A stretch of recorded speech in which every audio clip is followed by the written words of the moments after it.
All righty. Welcome back to school. Three of the most stress-inducing words for kids, teachers, and parents sometimes. And knowing these warning signs that could come up to keep an eye out for during the season and into the first week of school can really help you advocate for your child with confidence. I'm so excited to invite Scotti Weintraub of Reframe Parenting here to chat about some of the things that we should keep an eye out for and how to help kids through advocacy. So, Scotti, welcome. So glad you're Hi, here. thanks so much for having me, Melissa.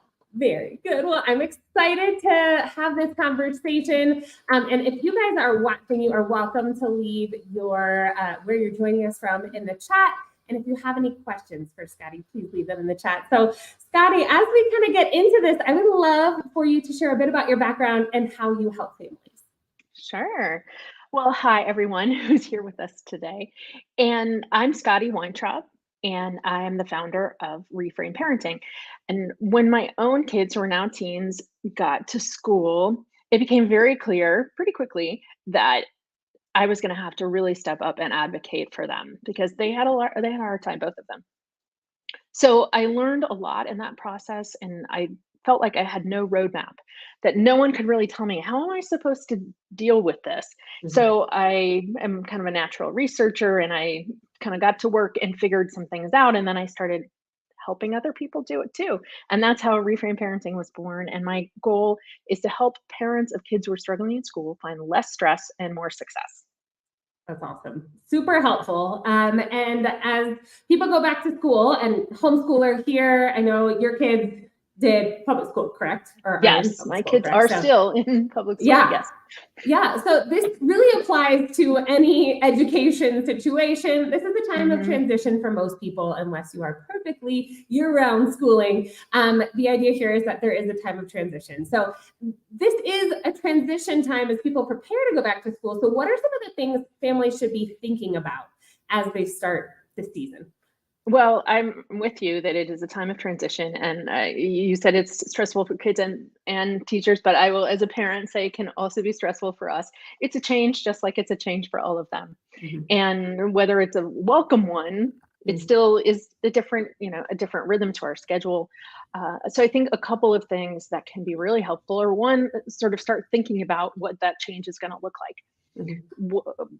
For instance, what kind of transportation needs, which is a huge one in our house. Like, how are the kids going to get to school? So, making sure you have all the information that you need before school starts so you don't feel as a parent like, oh no, it's Sure. happening tomorrow and And I you're don't know Yeah, and what's going sorry to to interrupt. happen. You're thinking like how quick, how early do we need to wake up in order to be on the All bus of on those time, or things. drive, or get to various schools if we're going to a middle school and a high school? Mhm. Yeah. Right. So what does the bus schedule look like? What, maybe doing some practice on some of that if your kids, if that feels like it would be useful. When my son first started taking the bus to school, we even did a trial run, Mhm. before school started. This is not a school bus, but a public bus. Mhm. So we did a trial run one day and just went out and met the bus at the time that it was supposed to leave, took the ride, then we rode it back, and That's awesome. got a treat along the way to make it fun. But I think the more of those things, like what supplies do you need? What um, information do you need to have together? Because as Mhm. you also know, like especially if your kids are in public school, there's a lot of paperwork you want to do too at the beginning of the year. So gathering all of that information together so that you feel as a parent more prepared will just make all of it go more smoothly Yeah. when the actual transition day and that first day, that first week actually happen. And here's, I mean, just as somebody who has multiple kids, and I'm thinking like families as well with multiple kids, or even just with one kid, it's a lot of information. So having some sort of command center, even like, what would you Mm. suggest to a family as they take that step? I'm thinking like a notebook for each kid, or like a calendar page with like I've seen color I mean, coded for each yeah. kid. Yes, we've tried all sorts of different things at our house. One thing that's worked really well for us is a magnetic week-long calendar that we put on the fridge.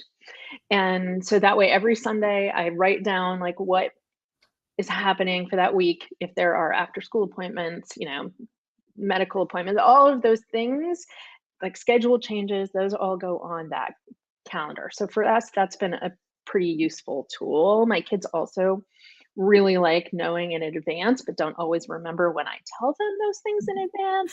So, Ah, yes, yes, yes. so if I can, if they can visually see it, Mhm. sometimes I think for a lot of kids, that's really useful to be able to visually see that information. School starts at this time. One tool I've also used, just especially for kids who have executive functioning challenges and can't remember all the stuff, Mhm. all the process of what do I do when I get up? We actually put, visible uh, sheets on the wall. I laminated Yeah, them, but they don't have to be laminated on the wall of, you get up, you get dressed, you brush your teeth, pack your lunch, like all of those things, because it's especially for kids who have executive functioning lags, it can be really hard to remember what are all the things. And pretty soon you've forgotten your homework or your lunch or absolutely. all of Yeah. And we've done that too. And just to give people like the homeschooling version of this, like it's not nice for anyone in the household, for mom or dad or whoever's around to say, hey, have you brushed your teeth? Hey, have you finished your food? Finish your food, finish your food, finish your food. Have you done that? Have you done this? It's horrendous. It's stressful and it does not work well for anybody. So we've done those checklists before. We're not doing them right now, but you're making me think that maybe I should get a few Mm, together for the yeah. I coming mean, year. when they were younger, I actually put like, you know, pictures on Right. assigned to those if Makes they sense. were pre-reading or needed picture and a word. But Mhm. it's gotten less as they've gotten older, less necessary, but I think those can be really helpful. Yeah. Well, as an adult who loves the checking I off love a of the list. checkbox, why not? Let's start Right. that love early.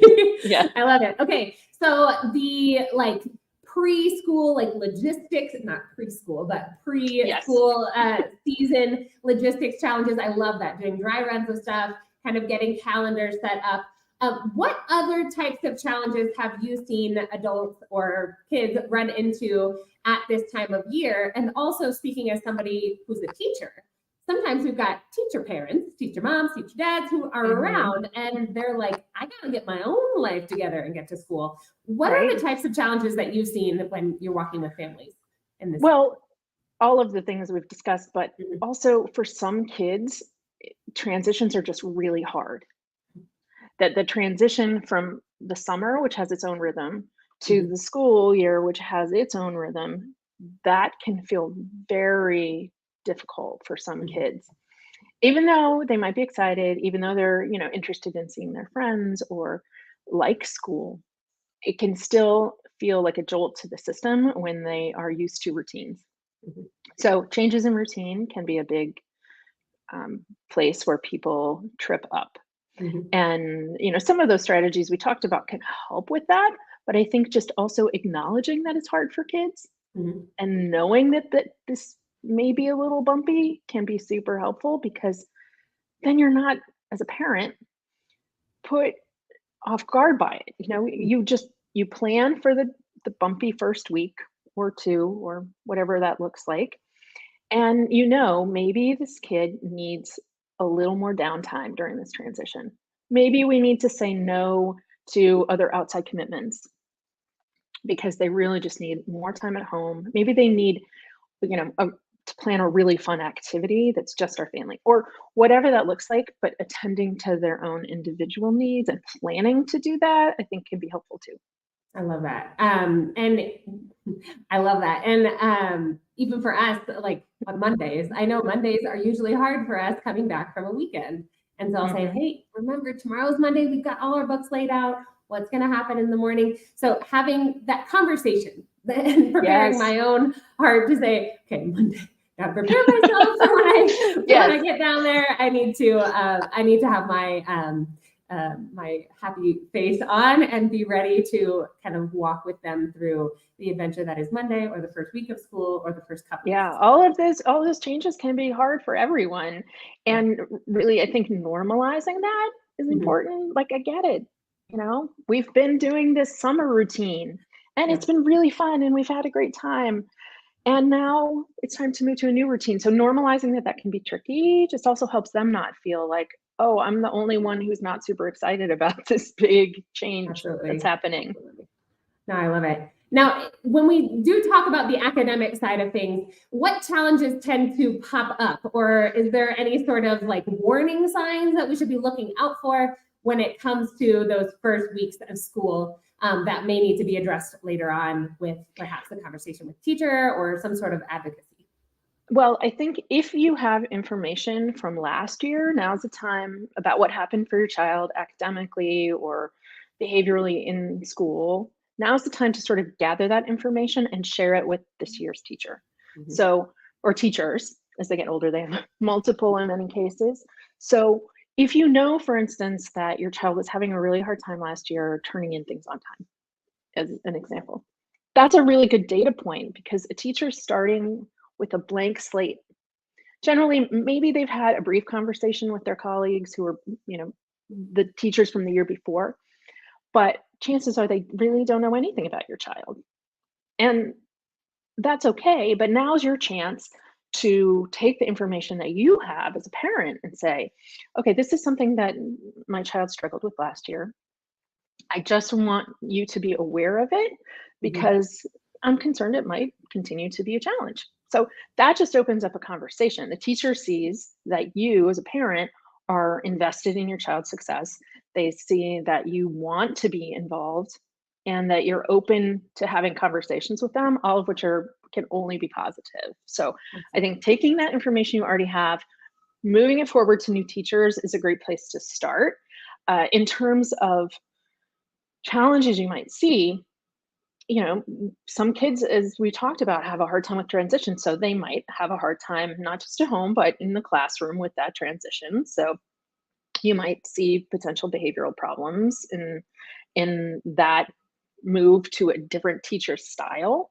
You know, Mhm. they're used to last year's teacher and how they did things and their systems, and that can be hard to now have to learn all new rules. Okay, I don't know how to navigate in this new environment. So, um, Well, yeah, and go ahead. I might interject, as a teacher, I so appreciate those pieces of information. Yes. And there are so many different ways. Perhaps you've seen success in a certain way. So I would love to hear your thoughts on that. But like, is it an email? Is it popping in at the end of class? You know, I'm an online teacher, so sometimes I'll have a parent pop in and say, "Hey, just a reminder, Yeah. we're gonna try this, or if we could do this differently." It's a quick WhatsApp or WeChat or whatever kind of message. Any format, for me at least, is fantastic. I can make a note of it and put it into practice. But that sort of communication is so important to me because I might have some backfire moments in class where if I don't have that information, it's really not going to behoove me, the kid, or the rest of the kids in the class. Any thoughts on communication Well, styles with teachers? you know what I usually suggest to parents is to ask the teacher how they prefer, Mhm. you Yeah. know, because everybody's different. Some teachers love getting emails. Some teachers don't check them that on often. And it's, you know, it's that's fine. But if you can find out what the best route of communication is for your particular teachers, that already is setting you up for success, right? You're taking their needs into account. You're being flexible as a parent. Like, I just want to make this work. How does it work best for you? Perfect. But I will say, in terms of starting the school year, I always tell people like take advantage of all of the opportunities that are already built into the new school year calendar to Mhm. get into the school building and potentially connect with staff. So back to school nights are obviously a really great place because you're usually meeting with your very specific teachers.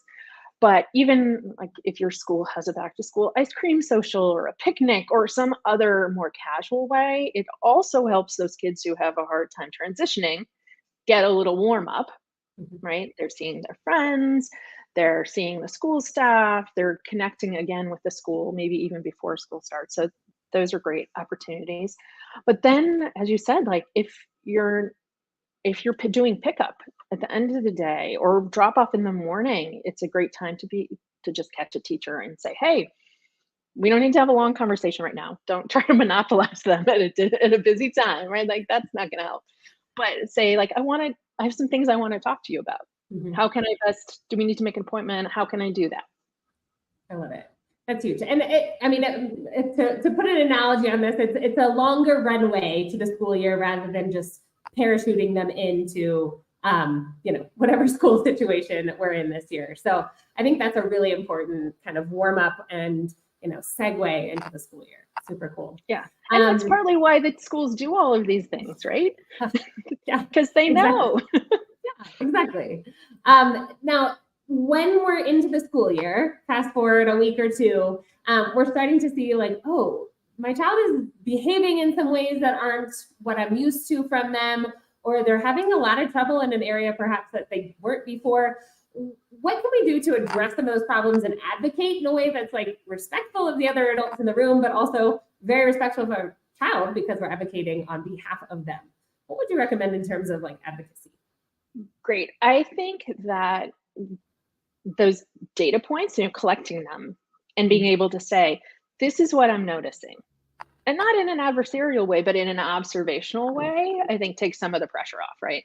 So if you say, my child is coming home and you usually like school, but is all of a sudden complaining about school, that's a red flag, right? Something's going on that we don't like. Or you're getting feedback from the teacher that something's going on. But I tell parents to listen to their gut. If you think something's going on, it's definitely worth bringing to the attention of the teacher. So, but how you do that can make a difference in terms of how it's received. And so I encourage people to build partnerships, and lead with curiosity. So if you ask questions rather than, force statements. So you could say, for instance, I've noticed that my child is he's really struggling in reading, for instance, and that hasn't been a challenge for him in the past. Are you noticing that at school? So then that's a curiosity question. What are you seeing? I'd like to partner with you to figure it out instead of saying, what are you going to do for my child? Exactly. Oh, I love that. Okay, so 2 things I'm taking away real quick. Observation, having those data points, and then leading with curiosity. I love that. Always curiosity. Giving your observations, but also asking questions and giving the floor, because there are 2 sides of the story, if not more, in a lot of cases. So, many. That's great. Yeah, no false dilemmas here. All right, cool.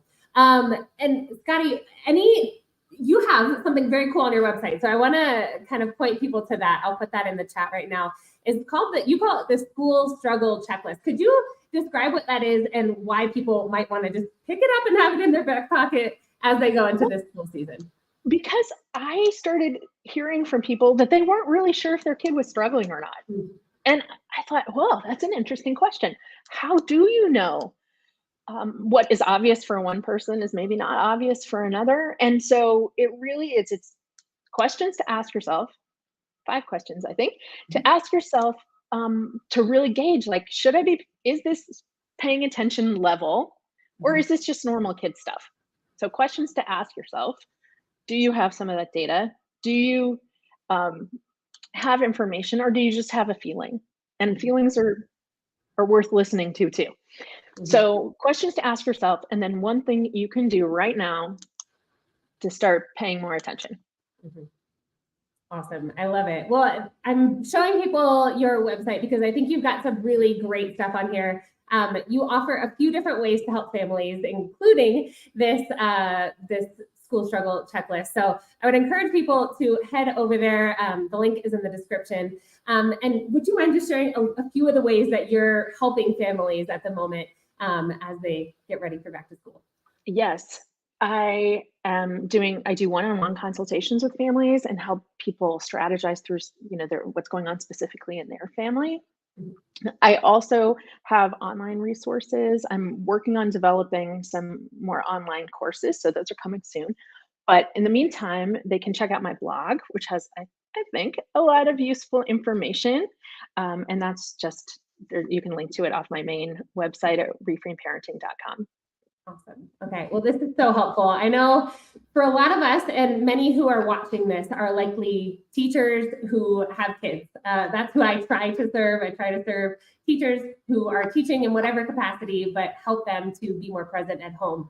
And I know that you're really helping these families thrive wherever they're at in their schooling journey. So I'm really hopeful that a lot of the teachers who are watching this are kind of grabbing some tidbits here. So my 2 takeaways from today are really going to be to observe, right? My kids also take classes with a few other people in addition to our homeschooling. So we're going to observe and always lead with curiosity, Yes.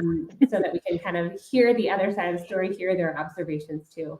Yeah. So if anybody has any questions, you are welcome to leave them in the chat or in the comments, and Scotti and I will get back to you in there. But Scotti, it was so great to chat with you. Thank you so much, and thank you for what you're doing for families. I think it's really important. Oh, thanks, Melissa. It's been a pleasure to be here with you. And I just want to say, I think that all kids deserve to succeed. So I'm just thrilled to be having this conversation. Rockin'. All right. Well, thanks, Scotti, and happy teaching, everybody. Thank you. Bye.